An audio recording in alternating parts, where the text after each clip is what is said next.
Hello, church family. Welcome to today's Sunday school lesson. We are in session 10, entitled Accused, and our key idea this week is pure living brings honor from God.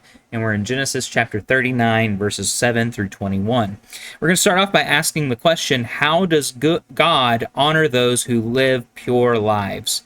God honors obedience. We know that. We've talked about that. We've mentioned that many times here. We've heard that many times on Sunday morning and Sunday evening about how God always blesses obedience or pure living. But we really see that in our lesson today, where Joseph is accused of sleeping with his master's wife, and it's wrong. He was wrongly accused, and yet God still honored him because he was righteous. He was upright in his dealing, not just with Pharaoh, but also with Pharaoh's wife. Whenever he tried to be an honorable man. So, just some really quick words on this. It's always good to do the right thing, and it is always right to do what is good. Let me repeat that again. It is always good to do the right thing, and it is always right to do what is good. If you do those two things, you'll never go wrong. You might get accused. You might be hated because of doing the right thing or doing the good thing, but it is always good. And that kind of obedience and that kind of living is honored by God.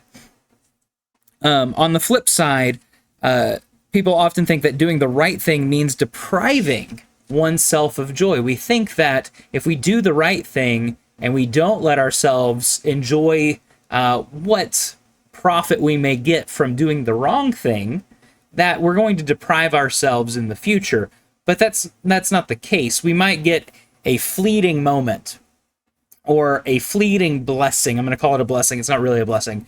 From doing something wrong, or maybe being dishonest to gain a little bit extra. But it is always better to do the right thing because you will be blessed further and more often in the future for being obedient.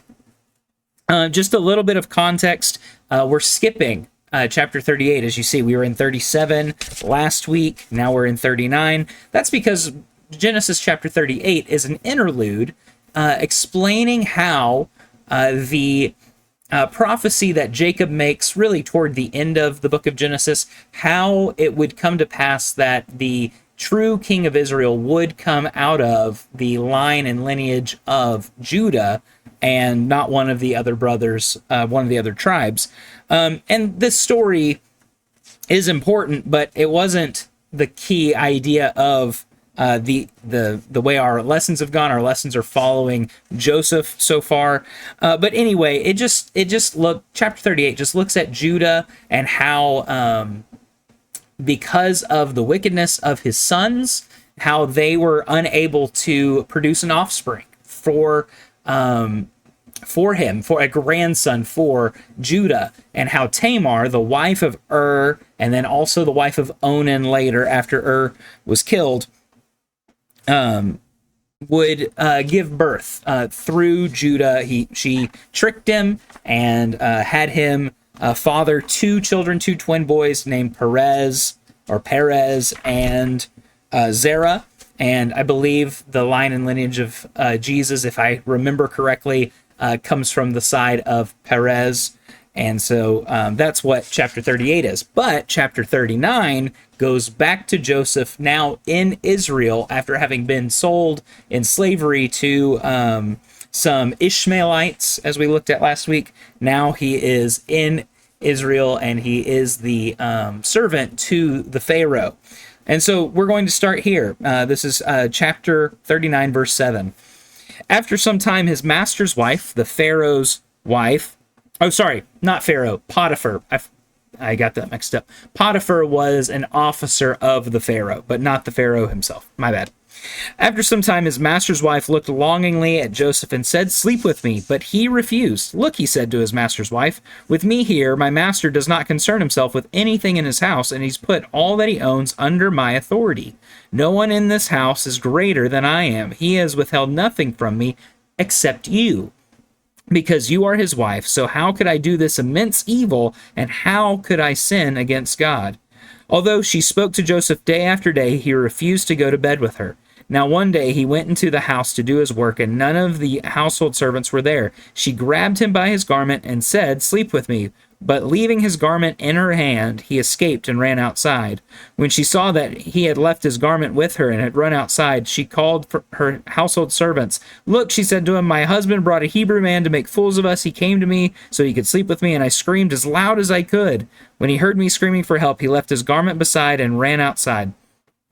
She put Joseph's garment beside her until his master came home, and then she told the same story. "The Hebrew slave you brought to us came to make a fool of me, but when I screamed for help, he left his garment beside me and ran outside." When his master, again Potiphar, not Pharaoh, heard the story his wife told him, "These are the things your slave did to me," he was furious and had Joseph thrown into prison where the king's prisoners were confined. So Joseph was there in prison. But the Lord was with Joseph and extended kindness to him. He granted him favor with the prison warden. So there's a lot here. There's a lot that happens. There is a false accusation. There's a man trying to do what is right, and then another man who is dishonored by the accusation that his wife made toward Joseph, who he thinks does the right thing in honoring his wife and making sure that a wrong was righted by putting the alleged guilty party in prison. And so let's look at this. Let's look first at our section tempted. This is going to be verses 7 through 10. Let's read these verses again together and break it down a little bit. After some time, his master's wife looked longingly at Joseph and said, "Sleep with me." But he refused. "Look," he said to his master's wife, "with me here, my master does not concern himself with anything in his house, and he has put all that he owns under my authority. No one in this house is greater than I am. He has withheld nothing from me except for you, because you are his wife. So how could I do this immense evil, and how could I sin against God?" Although she spoke to Joseph day after day, he refused to go to bed with her.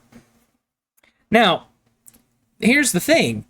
Joseph was in charge of the house. Joseph was the one that Potiphar had trusted to watch over his household and to make sure everything was running correctly and to make sure everything was right. And there was probably an immense temptation for Joseph. Joseph was unmarried. Joseph was a young man by all accounts, and the wife of his master, I'm sure, was an attractive lady. And so Joseph was absolutely tempted in this. But notice what he fears more than his own desires. Verse 9, he says, toward the end of the verse, it says, "So how could I do this immense evil?" This is not something that he's referring to as unpleasant, physically unpleasant, but rather the context makes it clear that Joseph saw adultery as a violation of God's moral law. Now, the law had not been given to Joseph yet. The Ten Commandments, that had not been given to Joseph yet.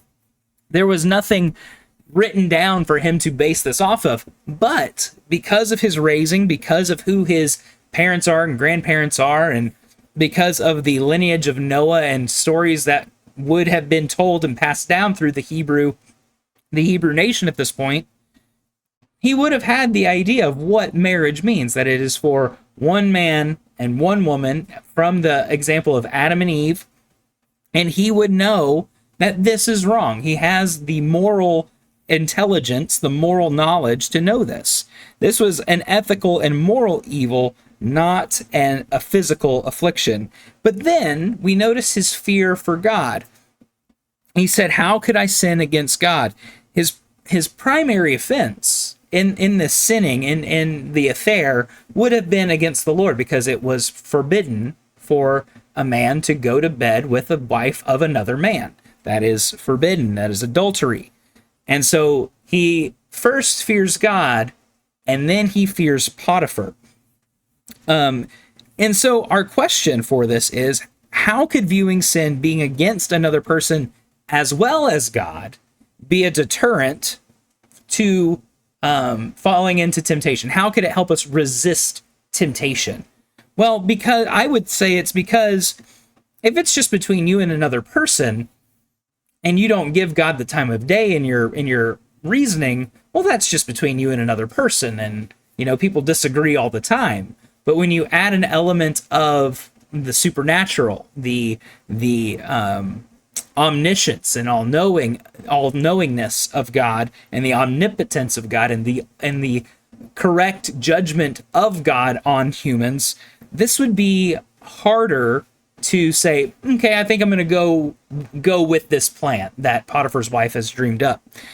So viewing sin as being both against two individuals, God and another person, might dissuade us more from falling into that temptation, because we're not just wronging another person. It's not just one party. We're not getting a leg up on just one person, but rather we're trying to get a leg up on God. We're trying to pull the wool over his eyes, and people don't often want to deal with that much risk. I think it's a risk assessment.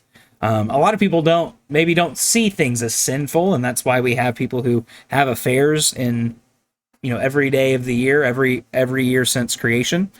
And notice then that Joseph also didn't try to make excuses for to try to fall into the temptation. Why do we try to rationalize or make excuses for sin? Well, we're trying to justify ourselves. We're trying to justify our actions. Joseph doesn't try to do that and persuade himself into sinning. He says, no. He says, in verse 8, he says, but he refused. And then look, he said to his master's wife, with me here, my master does not concern himself with anything in his house. It would be a betrayal of Potiphar's trust. He doesn't give it a second thought. He just says no. And even day after day, trying to tempt him and tempt him and tempt him, day after day, Joseph says no and refused to go to bed with her. He faithfully rejected her persistent advances. Our next section is trapped. This is verses 11 through 16, and we'll see that because of his situation, being in charge of Potiphar's household, there was no easy way for him to get away. And Potiphar's wife knew this. He couldn't just leave. He was a servant to Potiphar. And Potiphar's wife knew this. And so we have the account here in verse 11. Now one day he went into the house to do his work, and none of the household servants were there. So she had him alone. She grabbed him by his garment, his cloak, his robe. It doesn't say. She grabbed him by his garment and said, sleep with me. But leaving his garment in her hand, he escaped and ran outside. This would be like a woman grabbing the shirt of a man, and he just kind of slides out of his shirt. Now, back then, they wore robes, and usually the garment was one piece. So if they wore undergarments at all, Joseph was running around in his underwear, or if not that, he was naked, and he was running away naked after this. And he ran outside. He fled the temptation, and we have a note here in our text that says, Scripture promises that God always provides a way to escape temptation. That can mean flight rather than fight.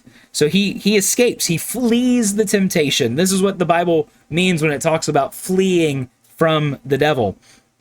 Flee from temptation.